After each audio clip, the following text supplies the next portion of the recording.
अरे क्या सारा दिन ये सड़ा सा पैजामा पहनकर घुमा करती है। अरे कभी चुन्नी वाला सूट भी पहना कर। चुन्नी वाला सूट उसमें कौन सा बड़ा काम है। ये लो, राधा अंदर जाती है, पजामे के ऊपर ही कुर्ता और दुपट्टा डाल आती है। हैप्पी सासू माँ, अब तो पजामे से कोई दिक्कत नहीं है ना। सास राधा को देखती है। हाँ कोई दिक्कत तो नहीं, लेकिन बहू तो बहू की तरह ही अच्छी लगती है ना। दिन दिन लिपस्टिक लगाया कर। अगले दिन राधा पजामे के ऊपर ऊंची सी साड़ी पहनकर तैयार होकर आती है। सासू माँ, चाय ले लीजिए। अरे राधा, ये क्या झोकर बनी हुई है। अरे साड़ी के नीचे से पजामा दिख रहा है। अरे तो कोई बात नहीं है ना सासू माँ, आप ही को तो बहू ऐसी चाहिए थी ना, बहू जैसी। अब मैं क्या करती। तभी वहाँ श्याम आ जाता है। अरे राधा, माँ के कहने का मतलब है कि साड़ी मतलब सिर्फ साड़ी। आप भी ना पागल हो गए क्या। सिर्फ साड़ी तो सत्यम शिवम सुंदरम की जिन्हें अमान ने पहनी थी। अरे लोग देखते तो थे जी भर भर के, लेकिन आंखें बंद करके। ऐसी बातें कर रहे हैं आप। अरे मोहल्ले वाले क्या कहेंगे ना। अरे बस बस श्याम, तो चुप हो जा। ये औरतों के बीच में मत बोला कर। वैसे भी तेरी बीवी को पढ़ाई लिखाई की सिवा आता क्या है। कल को सिर्फ साड़ी पहनकर निकल आई ना बना हंगामा हो जाएगा। अरे बहू, वो कहना ये चाह रहा था कि नीचे ये तू जो पजामा सजा लेती है ना, वो नहीं पहनना है ना। राधा सास की बात सुनकर परेशान सी हो जाती है। वो समझ नहीं पाती कि उसे क्या करना है। मैं कैसे इन लोगों को समझाऊं कि मैंने बचपन से ये सिर्फ पजामे ही पहने।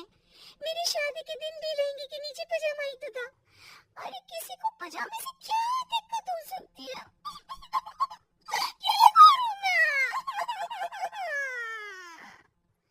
राधा रोने लगती है, जिसे उसका पति देख लेता है। अरे अरे मेरी प्यारी राधा, रो क्यों रही हो। अच्छा चलो, शाम को तुम्हें घुमाने लेकर चलता हूँ, और इतना ही नहीं, मैं तुम्हें शॉपिंग भी करवाऊंगा। राधा ये सुनकर खुश हो जाती है। ओह, आइसक्रीम के साथ शॉपिंग। मैं भी लिस्ट बना लेती हूँ कि क्या क्या लेना है मुझे। फिर क्या था, राधा बैठ जाती है लिस्ट बनाने। माँ देख, तेरी सारी समस्या का मैंने समाधान कर दिया। अरे ऐसा क्या कर दिया, पजामे वाली को छोड़ दिया क्या तूने। अरे कैसी बात कर रही हो माँ, पजामे वाली नहीं, राधा नाम है उसका।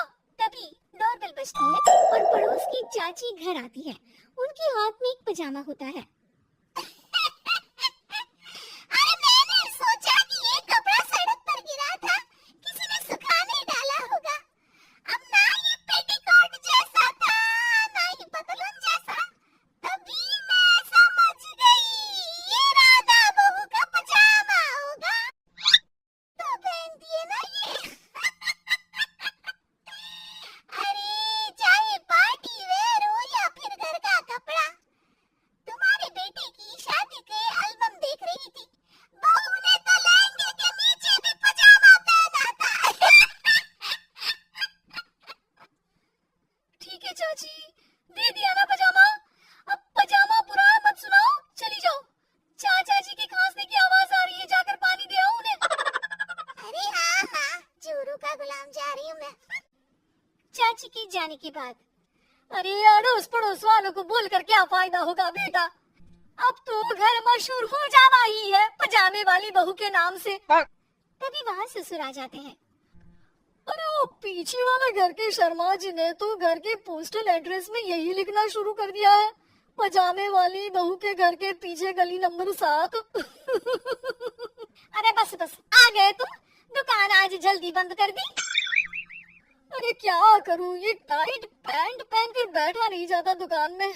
ज्यादा देर हुई तो थोड़ी देर पीठ सीधी करने घर चला आया। वैसे आज माँ बेटा साथ में क्या बातें कर रहे हैं। हाँ अरे हाँ, बातों से याद आया, बोल रहा है कि पजामे वाली प्रॉब्लम का सलूशन ढूंढ लाया है।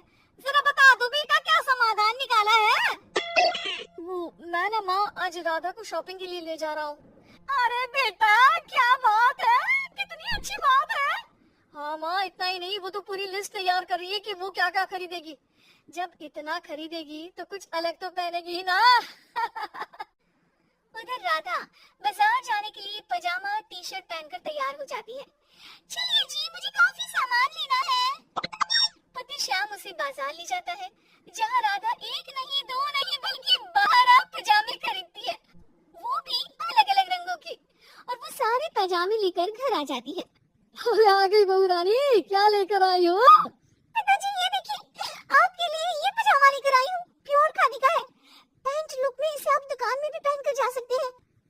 और खुद के लिए ये 12 पजामे, हर रंग हर प्रिंट के। राधा अपने कमरे में चली जाती है, लेकिन सास सर पर हाथ रखकर बैठ जाती है। अरे फूटी किस्मत, भाग्य में साफ सुथरी सजी धजी बहू दिखना लिखा ही नहीं है तो क्या किया जा सकता है। अरे बाजार गई भी तो क्या लेकर आई ये सारे पैजामे? राधा इस बार फिर सास का रोना सुन लेती है।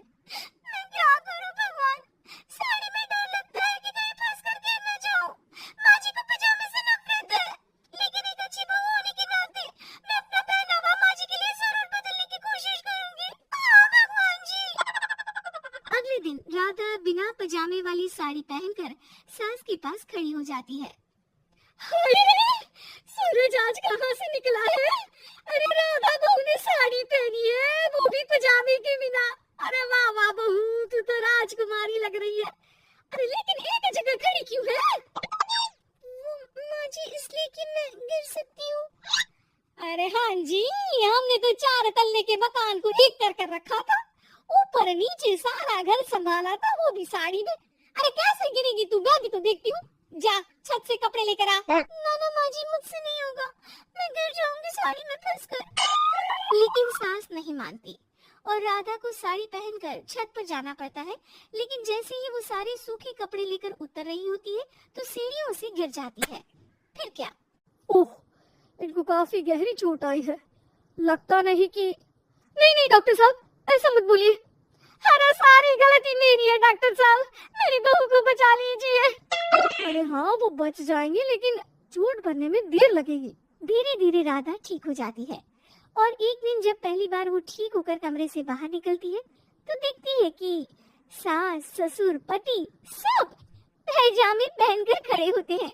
देखा बहू, कैसा लग रहा है ये पैजामा? ऐसे बहुत सही में ये बड़ा कंफर्टेबल है। हाँ, अरे अब तो इसे पहनकर मैं इतने आराम से दुकान में बैठता हूँ कि कितने ही ग्राहक क्यों ना आ जाए, फटाफट काम होता है। मुझे माफ कर दीजिए माँ जी, मैं साड़ी पहनने की पूरी कोशिश करूंगी। अरे नहीं बहू, मुझे माफ कर दे, तूने घर के लिए मेरे लिए बहुत त्याग किया। बेटा इंसान पहनावे से नहीं बल्कि अपने कुशल व्यवहार से सबका प्यार पाता है। हमें तो अब बस पजामे वाली ही बहू चाहिए।